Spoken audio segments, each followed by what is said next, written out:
we've been trying to buy a house. This whole real estate thing's a headache. We're gonna go get some donuts, so hang tight. Problem with the basement is the ceiling is 5 foot 8 inches high. I'm 6'2".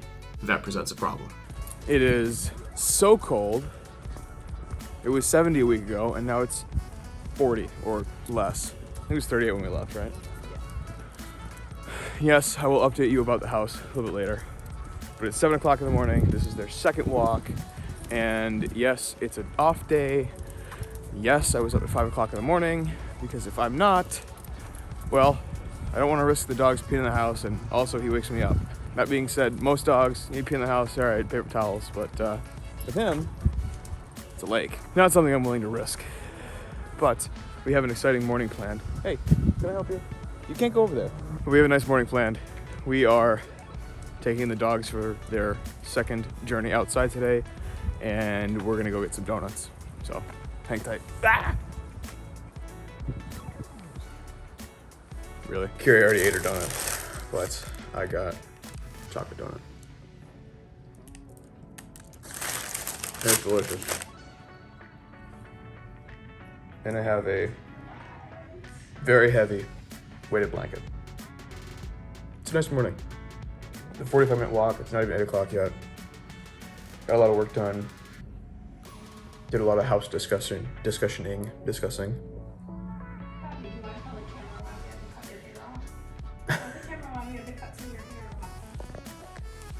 Yeah, Bobby, why did we have to cut some of your hair off? Cut your hair off.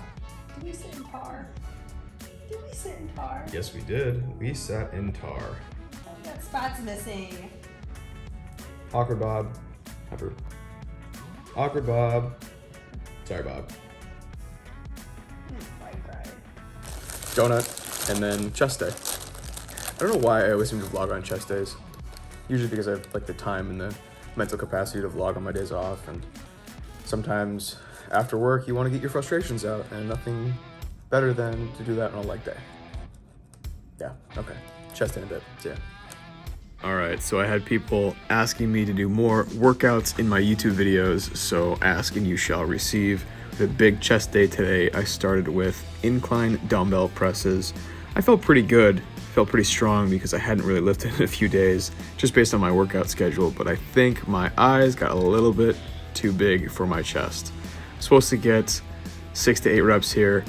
The 120s could only manage like 5 1/8, so back up to the 110s, not really a problem here getting the 6, even after I was gassed.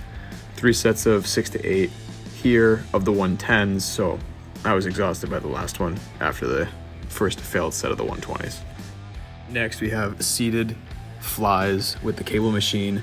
I got this from Joe Bennett. If you haven't followed him on Instagram, please do. I think his handle is Hypertrophy Coach, a great follow. I like the chair here, or the seat, just so I can bring my arms farther back and really stretch out and get a nice strong contraction. For some reason, flies aren't that big of a problem for me, even though they are for a lot of people. Moving on, we did higher incline Smith machine presses. I think I had a 45 and a 35 on each side. Again, 3 sets of 6 to 8. These really kind of suck towards the end, I'm not gonna lie. They're very difficult. I think the Smith machine isn't perfectly aligned to how my arms want to move, so that doesn't help, but still that was pretty heavy. Redid the seated double handle row machine with the cables to a lateral shoulder raise. A lot of words, very difficult movement, helps me not cheat with this movement because I'm bad at it, so it makes me stronger. And the last one is an overhead tricep extension with the cables. Again, learned this one from Joe Bennett. It looks really awkward, like I'm gonna cut my head off, but man, these ones burn like hell. This was a great lift. If you wanna get fancy and you know what you're doing, this is probably a good idea. It's just a different angle, works really hard, and I was beat after this one. Okay, so the other reason I wanted to make this video. As you guys saw in the last video, we've been trying to buy a house, and we thought we did. Now, just as an aside, I am sad that Kiri is not here because she tends to be my tinfoil hat keeping everything in place while I have these long rambling thoughts about whatever it happens to be. Now I will also say this, I don't love real estate already. Based on the experience I've had thus far, based on some of the people, not all the people, because some of them are actually quite lovely, but based on the experience I've had thus far, this is not something that I'm probably going to want to do in some sort of a financial endeavor in the future. Not like this anyway. So, like I said, we were trying to buy a house. We thought we did. Gosh, it was right on the main road, 2 miles from Kiria's work, 5 miles from mine, 2 miles from like a really popular area. In the other direction, maybe 500 feet, the houses were worth $4 and $5 million. Now, we didn't buy one of those houses. Oof, no. But you kind of get the picture of the nice area it was in, right? So this house was built in 1950 something. Before I go any further, I will start with my personal issues with the house and then the inspection issues with the house. So this is a house that was built a long time ago. Times were different, designs were different, people were different. They wanted different things. I understand that. The backyard would have been terrific, absolutely marvelous. The plot was on almost an acre of land, and it was almost all in the backyard. It was really quite nice. But you get into the house, and that presents kind of a problem. So like I said, it's a bi-level house. You know, up a few steps, you've got some other bedrooms on the upstairs, and then down a few steps, you've actually got the master, and then on the main floor, it's a little higher than the ground, and you have a patio with stairs that go down to the backyard. You know, kind of a nice design. Well, a couple problems from my standpoint. One, that bi-level, yeah, I'm gonna hit my head on the ceiling every single time I walk down those stairs. Like, right here. If I was 2 inches shorter, I might be okay. Maybe it just skims the top of my hair. Every now and again, maybe if I'm going too fast, maybe it's just the wind. I don't know. But nope, right in the head. Second problem, they didn't show us that there is a basement. Now, I don't think they had to because it's not technically living space because it's unfinished, but that's where the washer and dryer are, so it's kind of important to know, right? Problem with the basement is the ceiling is 5 foot 8 inches high. I'm 6'2". That presents a problem. So I can't use the basement for anything. Those are my issues with this house. Another aside, please, for the love of God, if you know that you are going to buy a house, please also remember that these are professional photographers taking these pictures because, my Lord, they were a lot different. The bones of the house were the same. I will say the house setup, not so bad, right? It could have used a little bit of work, but not so bad. The quality of the inside of the house left a lot to be desired. You could tell that the previous owners, while they said they redid the kitchen, they kind of lazily put on a new coat of paint and called it good, right? Not spectacular. So when you go into buying a house, no professional photos. Not actually the real house. You got to go there and see it for yourself. When we went there and saw it, a little sobering. The inspection problems. My biggest problem is the house isn't grounded. That's a problem. That's a big problem. The house would have had to have all of the electrical reworked, and that was going to be a lot of time and a lot of money and a lot of headache. Second thing, while we were in the basement, there were 2 sewage lines. One looked to be the original, that was going out the front of the house. This is a sewage line that's 60 plus years old. The other one starting in the back of the house, going out to the back of the house. Which one is real and where does the other one go? Are they both real? Do they both dump into something? Where do they go? We have no idea. That needs to be redone, and we gotta hire a plumber to do it and try to figure out what the heck's going on, because we certainly don't know. Next thing, and probably the most hilarious, well, maybe secondary to the house not being grounded, was that the 2 bathrooms on the upstairs part of this bi-level house didn't have a heat source. There's no heat in the bathroom upstairs. That's also a big no-no. Now, those are just kind of like the main things that jumped out to me on the inspection report. The eaves and the beams that were kind of supporting the house, there was evidence of rot around it. Now, we didn't obviously drill into the house to see if it was rotten, but there are signs, you know things, you figure things out. The back of the house and the deck, while it was nice, it needed fixing. Not a ton of fixing, but enough. The backyard, while it was big, needed a lot of landscaping, like a lot. There was random brush kind of just in the middle, and this mini shed that couldn't actually fit anything but maybe like a couple of shovels, like in the middle of the spot. So we sent the inspection report to my father and to Kiria's father, and we said, you know what? This house is in a terrific area.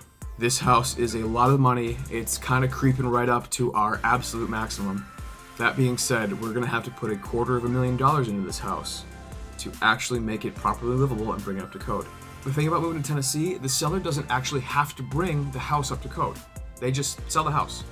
That's just this market. You don't have to do anything. The seller doesn't have to do anything. They just say, hey, I have a house and you want to buy a house. So either buy it or don't. I don't care because I'm going to sell it anyway. It's part of this market and it really sucks if you're trying to buy a house. We decided to pull the ripcord on this house and not buy it because it's not going to be our forever home. You know, the long-term goal still stands. We want a big piece of land. We want to build our own house. We want to have our own small farm. We want to do all those things still. This is just a house to kind of bridge the gap between starting to work in Tennessee and doing and living that dream. I left that house after visiting it feeling very disappointed and feeling very uneasy. There were a lot of things that I wanted to do to it because just the architecture and the design and the layout just didn't make sense to me. I don't know why they would have done this in the 50s. I wasn't alive there. I don't know. I don't judge. That's just what they did, right? So, I don't know. It was a hard pill to swallow saying no to that house and showing up and feeling just disappointed and your stomach just sinks and you're just like, I would have loved to love this house, but there's just so many things that I can't overlook. I can't turn a blind eye to, and that I'm not willing to fix. I can't raise the ceilings. I can't dig lower on the foundation for the basement. You know, I can't sand down the corners of the split level area so I don't hit my head. Like, I can't do that because it affects the structural integrity of the house. I don't know how to rewire a house. I'm not a plumber. I can't install heat. I can't do any of that stuff. So this is just not a headache and the time and the money investment that we were willing to make. So we said no to that house. So we are still looking for houses. We actually put an offer on a house like an hour ago. By the time this video goes up on YouTube, we will have known if we got this house. It's a much newer house. It's from like, I think, when was it built? Like 2000 something. Not quite as large a plot of land, but you know what? Not gonna be bad. Way newer. We have to do, theoretically, we have to do less things to it. Newer house, so theoretically, everything's up to code. Say theoretically again, Mike. Theoretically, everything's up to code. And you know, the fixtures don't need replacing. The kitchen is nice, and the bathrooms don't need to be replaced. It could use a couple fresh coats of paint, but you know, that's pretty much it as far as like cosmetic things that really need to happen. By the time you see this, we will know. You won't, but hopefully we can keep you posted. And it just hit me that you have no idea where we're working next year. You have no idea because we haven't told you. You know we're going to be in Nashville, but there's a gazillion doctor's offices and hospitals in the Nashville area. So, yeah, so that's fun. Maybe next video. This whole real estate thing's a headache. I know that people make a lot of money on real estate and flipping houses. I'm just not that kind of person. I have no interest in doing that. I would turn into a meaner person than I am, and part of what makes me a good doctor is that I'm kind to everybody indiscriminately, and I don't want to turn into the kind of person that is suspicious at baseline of everyone indiscriminately. That's not what I'm about, so I'm not gonna. I plan on making a gazillion dollars some other way. No, I don't know. Thanks for watching. I'll see you guys in the next video, and maybe I'll remember to tell you where I'm working next year. Who knows?